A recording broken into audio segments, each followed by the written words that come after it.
going down, bro? We got Jackson versus Machida, and we've got Hughes versus Penn. What is this, 2 or 3? I think it's 2. It might be 3. I'm not certain about that. Could be, because BJ Penn and like Matt Hughes are like the dudes in the lightweights in the UFC, or now it's like welterweight, whatever. But like BJ Penn is kind of like a little tweener guy who he could go 55, or he's a little bit of a light 70, but he's so good, the prodigy and stuff like that. And he just never has totally fulfilled that potential, but he's done better with this Marinovich too, but people don't know if he's kind of on the downhill. But then you had Matt Hughes, which was like the most devastating welterweight dude ever. And then, like, he kind of retired and got out of there, and he didn't look so good for a while. But he was a dude that, like, didn't have the total skill, but he was just, like, so buff and in shape and just, like, without working, like a wrestler from Iowa and whatever, even though he's, like, I guess from Chicago, has the farmland, but he trains in Iowa. And so now it's like Matt Hughes is looking a little bit better. I don't know who's going to win that fight. If I had to pick, oh, gosh, that's tough. I'd say Matt Hughes, but I wouldn't put any money on it. You know what I'm saying? Because I think Matt Hughes is not the Matt Hughes of before, but he's kind of coming back. He's been looking better.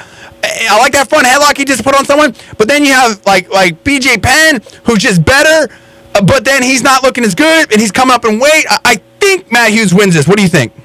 Yeah, it's a tough thing. I mean, BJ was really back on the comeback trail, but he just doesn't match up well with Frankie Edgar. Well, that's true, and that could kind of skew the whole situation, because some people just have your number, like Mosley did of De La Hoya, etc. So, okay, all right, go ahead. I was just going to say that, I personally would think that BJ would take it, but, Matt Hughes is a legend. They're both legends, actually. You can't put anything past Matt Hughes. We'll see. I mean, that's going to be an interesting fight. It's going to be interesting. I like both those guys. They're both great, fantastic. Love them both. Huge fight. Going to see it tonight. Pay-per-view UFC. Now, what about the main event? You have Quentin Rampage Jackson talking all this, I shouldn't, I wasn't ready, blah, blah. I mean, I like him. He's cool, bro. But I don't see how he beats Machida unless he just goes full blast and takes the fool to the ground and says, forget you. I'm not letting you do your little karate thing. I'm going to force you to throw the jiu-jitsu on me and see what's up. That's about it. Look, Rampage is great at what he does. He's extremely strong for the weight class, and he is tough and can take a punch and can deliver a punch. But the skill levels are so much different in this matchup, favoring Machida.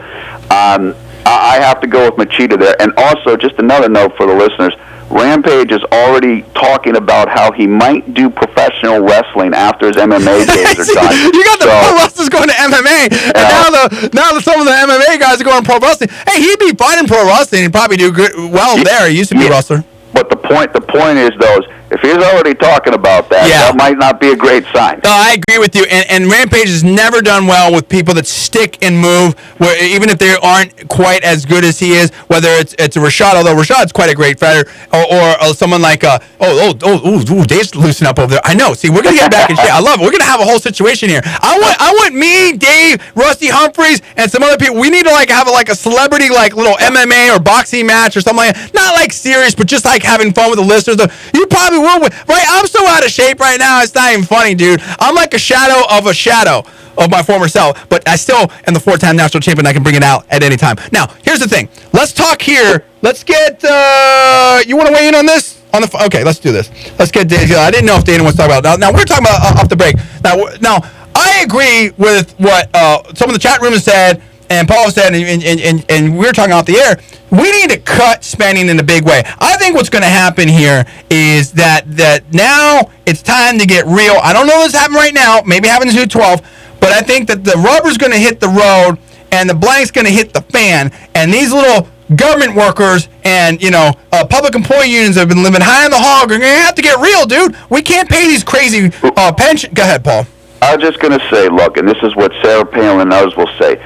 We have no argument with people that are working 9 to 5, blue collar, tough jobs. It's not about them. It's not demonizing them. It's the leadership. That's the problem. Well, it's the leadership. It is the leadership, but also at the same time, everyone's got to get real. Right. I feel like we're having a national, AA meeting or something like that, or some kind of, I'm not saying AA, but it's some kind of 12-step thing where we have to get real. We can't, the bottom line is, whether you're talking about, healthcare, any of these things, Social Security, any of these things, you can't pay too many people to not work. That's the bottom line. That is the bottom line. And we've been spending and spending and spending in this country, and it's out of control, and it's killing private businesses. I mean, now you have people that don't have the money to give to great charities like Lazarex.org. You're having people where they don't know, like Eric was saying, if what the tax rates are going to be, whatever. And it's out of control. We need to have a situation now where we all know the rules,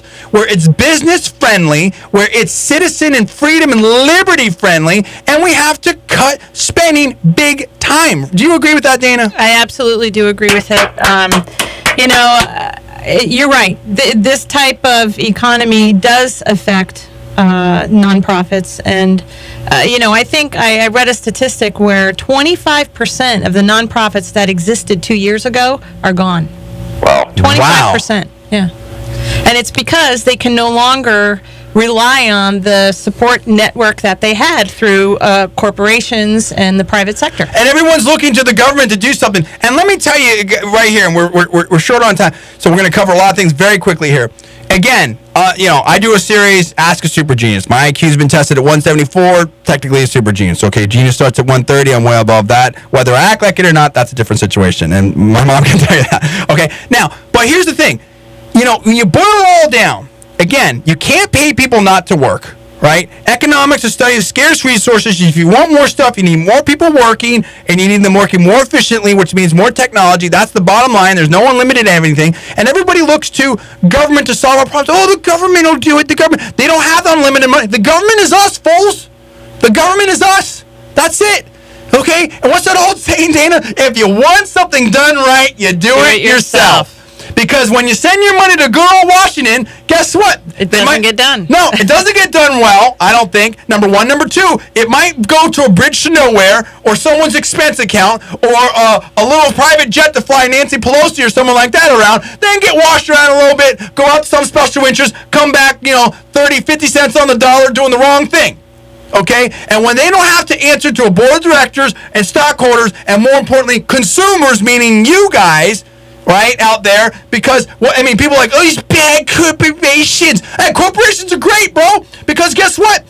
They give you the iPad, okay? They give you cars that you want. If you don't like what a corporation's making, they either make something new or they go to business. See, that's how it works. Unfortunately, the government never goes out of business. Well, they keep chucking and jiving, in my personal opinion, and playing three-card money and fooling you guys. Well, see, it didn't happen this time. In 2010, we woke up with a, hey, oh, whoa. Now we're here, and we're going to call you to task, and we're going to get it done. And I like what Boehner's doing, and I like what's going on. Now, let's quickly talk about 2012, and then I want to talk more about Lazarex on the close out of here. Now, 2012. Who do you like for 2012? What do you make of a Sarah Palin? What do you make of a Marco Rubio, a Haley Barbour, a Chris Christie if he should jump in? These names have been bandied around for the presidential run. How serious do you put Sarah Palin, and how much do you like her? I love her. Who are you talking to? Dana. If you want to weigh in. Do you want to weigh in on that? No. Finance? Do you want to weigh in on that? You got something to say. You got an opinion on Sarah Palin. You have an opinion on Sarah Palin. I just don't think the voters take her seriously. If you look at the majority of the voters. But do you take her seriously? I take her extremely seriously. Oh, hold on. I have a hard time taking her seriously. Oh, my goodness. Dana. I agree. I'm sorry, John. I love you. I think you're fabulous, but I just need to say, hey, we can disagree. But you know what? The thing is that it's hard to take her serious when she's doing a lot of things out in the public right now, where she's not painting herself as a presidential candidate, and I think it's hard to overcome that. See, okay, now look, that's the conventional wisdom. I appreciate that opinion, and but let me spin it a different way. And Paul, you see what you tell me what you think about this. I think what she's doing is brilliant, and I think it's perfect. And it's what we've been doing. It's what we've been saying. People say, oh, John, you're not professional. You don't look like you went to law school. You don't look like you're a super... That's right, fool. I'm a person, just like everyone else. You know what? The average American out there, they have a 9-to-5 job, or they're working 2 jobs, or they're a janitor, or they're a farmer, or they're this, or they're that, whatever like that. People are sick of these highfalutin politicians in suits that are all stuffed animatronics that they can't trust, that have sold them down a river. Because those are the people, the best and the brightest, in all little suits and fancy little hats and this and that, whatever, that have put this country on blast and have ruined it.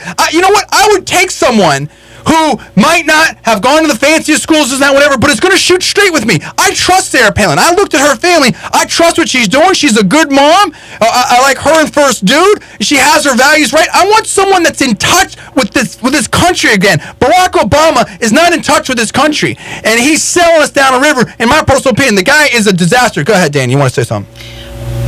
Well, I agree. I need to tell you that fundamentally I agree with what you just said. Yay.